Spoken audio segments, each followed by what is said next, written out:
Rutinitas yang kita jalani setiap hari terdiri dari berbagai aksi yang kita pilih setiap detiknya. Pergi naik apa ya ke kantor? Makan siang apa ya hari ini?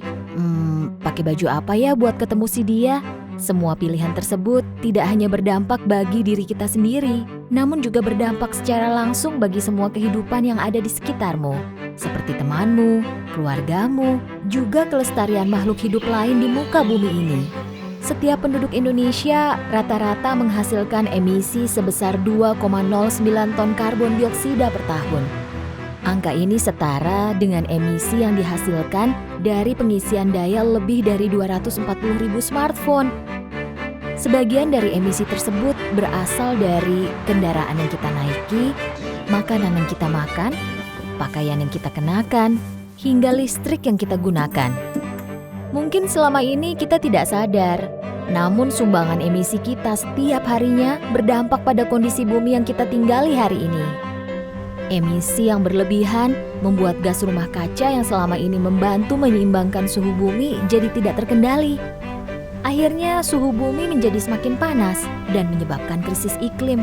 Dari suhu yang semakin panas, cuaca yang semakin ekstrim dan tidak menentu, hingga kekeringan dan bencana seperti banjir yang datangnya tak terduga adalah beberapa dampak nyata dari krisis iklim yang dapat kita rasakan hingga sekarang. Kebutuhan manusia yang semakin tinggi juga membuat hewan-hewan kehilangan habitat aslinya, sehingga mereka menjadi mudah lemah dan terjangkiti penyakit, kemudian mencari habitat baru di dekat manusia. Hal ini menyebabkan bakteri dan virus dari hewan mudah berkembang dan kemudian menyebar ke populasi manusia. Merasa tidak asing mendengarnya? Yap, salah satunya adalah pandemi virus COVID-19 yang sedang kita alami saat ini. Keseimbangan alam yang terganggu akan menjadi rumah yang menyenangkan bagi virus dan bakteri baru untuk tumbuh. Keadaan ini bukan berarti akhir dari cerita kita. Sebagai manusia, kita adalah penyebab utama terjadinya krisis iklim ini.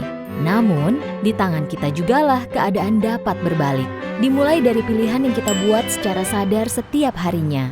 Pilihan sederhana seperti bepergian hanya untuk hal yang penting saja, menggunakan energi listrik secukupnya, mengonsumsi lebih sedikit daging sapi, dapat menekan jejak emisi yang harus ditanggung bumi. Tapi kita tidak bisa menunggu lebih lama lagi. Di tahun 2030, kita harus bisa mengurangi emisi sebesar 45% demi menahan peningkatan suhu bumi di bawah 1,5 derajat Celcius. Jika tidak, dampak krisis iklim yang kita rasakan akan semakin memburuk. Dan target ini tidak akan tercapai tanpa kamu. Kamu bisa berkontribusi dengan menjadi pejuang bumi. Dimulai dengan tanggap akan emisi harian kita melalui aplikasi dan website emisi.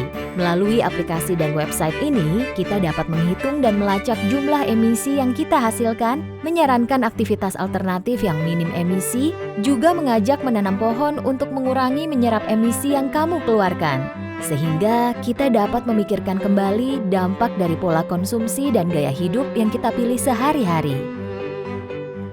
Aksimu begitu berarti. Dimulai dari satu langkah kecil untuk mengurangi emisi. Bila dilakukan terus-menerus dan bersama-sama oleh 7 miliar orang, masa depan yang berkelanjutan akan terwujud.